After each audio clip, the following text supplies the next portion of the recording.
नमस्कार, मैं प्रवीण गौतम और आप देख रहे पब्लिक मीटर। दोस्तों, वीडियो में आपको दिखाएंगे कि मोदी सरकार के वाणिज्य मंत्री पीयूष गोयल के नाम राहुल गांधी ने नया वीडियो जारी करते हुए क्या कहा है। रात को फर्जी राहुल गांधी लिखते हुए पीयूष गोयल ने राहुल गांधी को झूठा बताया था और यह आरोप लगाया था कि राहुल गांधी किसानों को उकसाने की कोशिश कर रहे हैं। अमेरिका के साथ ट्रेड डील में कोई किसानों के साथ धोखा नहीं हुआ है। अब राहुल गांधी ने पीयूष गोयल पर झूठ बोलने का आरोप लगाते हुए सुबह सुबह एक नया वीडियो जारी किया है। पीयूष गोयल के सामने क्या फैक्ट रखते हैं राहुल गांधी, झूठा बताते हुए क्या जवाब देते, आगे आपको दिखाएंगे। पहले सुप्रिया श्रीनेत क्या कहती वो आपको दिखाते हैं। हरदीप पुरी जेफरी एप्स्टीन के साथ मुलाकातों को लेकर घिरे हुए हैं और मीडिया उन्हें बचाने की कोशिश कर रही है। मीडिया यह बताने की कोशिश कर रही है कि देखिए वो तो पावर ब्रोकर था। अगर ऐसे में हरदीप पुरी ने कोई मुलाकात कर भी ली, बातचीत कर ली तो कोई गलत नहीं है।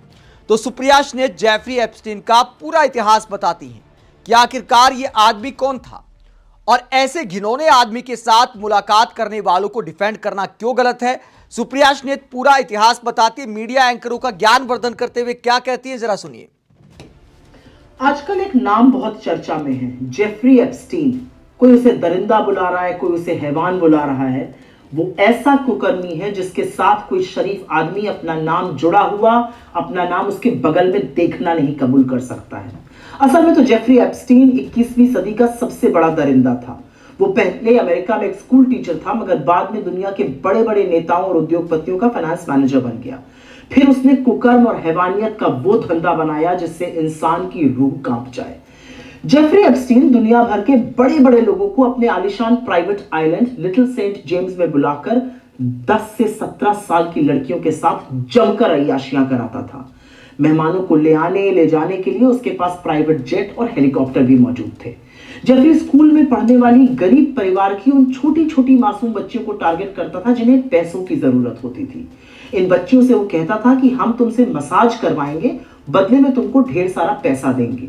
इसकी बातों में आकर जब ये छोटी बच्चियां इसके ठिकाने पर आती थी तो ये इन बच्चियों को अपने दरिंदे मेहमानों के हवाले कर देता था।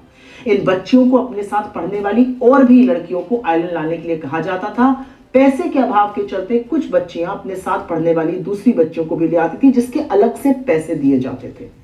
ये सब करा रहा था। ये गुमराह करके लाई गई मासूम बच्चियां मेहमान के सामने हाथ जोड़कर चीखती रहती थी, वो चिल्लाती थी। 2005 में अमेरिका में एप्स्टीन के खिलाफ एक मुकदमा शुरू हुआ जो 2008 तक चला, जिसमें इसने छोटी बच्चियों के साथ दरिंदगी को कबूला।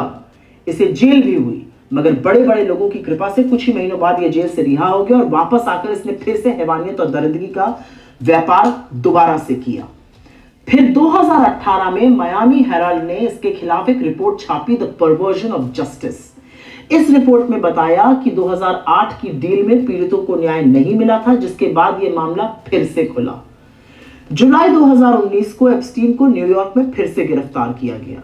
उस पर फेडरल सेक्स ट्रैफिकिंग के चार्जेस लगे। जांच में उसके घर में सैकड़ों लड़कियों की, छोटी छोटी बच्चियों की न्यूड तस्वीरें और नामचीन लोगों से संबंधित तमाम डॉक्यूमेंट्स मिले। अदालत में मुकदमा चल ही रहा था, तभी खबर आई कि एप्स्टीन ने जेल के अंदर आत्महत्या कर ली है। लोगों का तो मानना है कि असल में अपना नाम और काली करतूतें सामने आने के डर से एप्स्टीन को निपटा दिया गया है। अगर जेफरी एप्स्टीन मरा ना होता तो अब तक न जाने कितने शरीफों की घिनौनी असलियत दुनिया के सामने आ जाती। लेकिन एक सच ये भी है कि अमेरिका के डिपार्टमेंट ऑफ जस्टिस ने अभी तो सिर्फ 30 लाख जो ईमेल सार्वजनिक की हैं, उसी से दुनिया भर में हड़कंप मच गया है। और शर्म की बात यह है कि तमाम नामों में मोदी सरकार के मंत्रियों और खुद प्रधानमंत्री का एप्स्टीन जैसे आदमी से संबंध होना और उससे सलाह लेने के लिए नाम सामने आया है। इससे ज्यादा शर्मिंदगी की हमारे देश के लिए, इस दुनिया के लिए कोई और बात हो सकती है। लेकिन क्योंकि बहुत सारे लोग जानना चाहते थे कि एप्स्टीन को हैवान क्यों कहा जा रहा है, मैं आशा करती हूं आज आप समझ गए होंगे कि इससे बड़ा दरिंदा दुनिया में शायद ही दूसरा कोई रहा हो। तो सुप्रिया श्रीनेत उन मीडिया एंकरों पर एक तरह से कटाक्ष करती हैं जो एप्स्टीन को मुख्य तौर पर एक पावर ब्रोकर बताती हैं। ऐसे एंकरों का ज्ञानवर्धन करते हुए, मोदी सरकार को डिफेंड करने वाले मीडिया एंकरों को सुनाते हुए सुप्रिया श्रीनेत एप्स्टीन का इतिहास बताती हैं। कांग्रेस सहित तमाम विपक्षी नेता अब सवाल उठा रहे कि क्या एप्स्टीन की फाइल्स का ही डर है कि अमेरिका के साथ ट्रेड डील कर ली गई और किसानों के साथ समझौता किया गया। अब इसे लेकर पीयूष गोयल ने राहुल गांधी को फर्जी राहुल गांधी लिखते हुए कहा कि झूठ बोल रहा है विपक्ष। तो राहुल गांधी ने एक नया वीडियो जारी किया है पीयूष गोयल के नाम, और क्या जवाब दिया गया है इस वीडियो में पीयूष गोयल को, राहुल गांधी क्या कहते हैं जरा सुनिए। नमस्कार। हिंदुस्तान का टेक्सटाइल सेक्टर 5 करोड़ परिवारों को रोजगार देता है। नरेंद्र मोदी जी की जो यूएस डील है वो हिंदुस्तान के टेक्सटाइल सेक्टर को खत्म कर देगा, नष्ट कर देगा। ये बात नरेंद्र मोदी जानते हैं और पूरा हिंदुस्तान जानता है। मैंने पार्लियामेंट हाउस में समझाया कि बांग्लादेश को फ्री पास 0% टैक्स और हिंदुस्तान को 18% टैक्स। इसका नतीजा होगा कि बांग्लादेश की टेक्सटाइल इंडस्ट्री हिंदुस्तान की टेक्सटाइल इंडस्ट्री को खत्म कर देगी। Now what have you done? You have, the United States has reduced Bangladesh's tariff to zero. And our tariff is 18%. What do you expect our textile people to do? Their competitor is Bangladesh. If Bangladesh imports US cotton, they have 0% duty. Finished. Textile industry gone.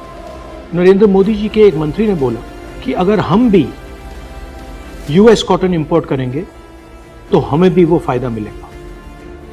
मगर सच्चाई है कि हमारा cotton Bangladesh जाता है, हमारा cotton Hindustan की textile मिलों को चलाता है। तो अगर हमने बांग्लादेश का रास्ता चुना तो हमारी पूरे के पूरे कपास के किसान और कॉटन की इंडस्ट्री खत्म हो जाएगी, और अगर हमने नहीं चुना तो हमारी टेक्सटाइल की इंडस्ट्री खत्म हो जाएगी। ये सच्चाई है।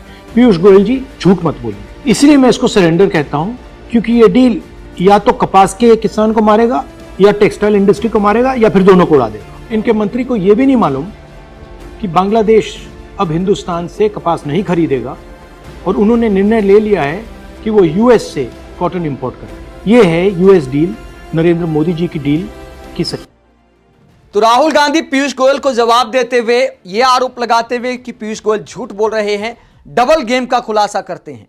एक तो अमेरिका से अगर बांग्लादेश कपास खरीदता है तो भारत जो बांग्लादेश को कपास बेचता था उसमें कमी आएगी, और इसके अलावा अगर भारत अमेरिका से इस शर्त पर राजी होता है कि ठीक है अमेरिका से जो कपास आएगी उसके बाद उससे जो हम कपड़ा बनाएंगे वो जो अमेरिका में जाएगा तो उस पर 0% टैरिफ होगा, तो हमें अमेरिका से कपास खरीदनी पड़ेगी। फिर भारत के किसानों की कपास का क्या होगा? तो ये तमाम सवाल मोदी सरकार के सामने खड़े हैं। तो टेक्सटाइल इंडस्ट्री को लेकर, किसानों को लेकर राहुल गांधी के सीधे सवाल है मोदी सरकार से कि आपका इन सवालों पर जवाब क्या है। आप इस पूरे मुद्दे को लेकर क्या सोचते हैं? कमेंट बॉक्स में अपनी राय जरूर दें, साथ ही चैनल को सब्सक्राइब भी करें। नमस्कार।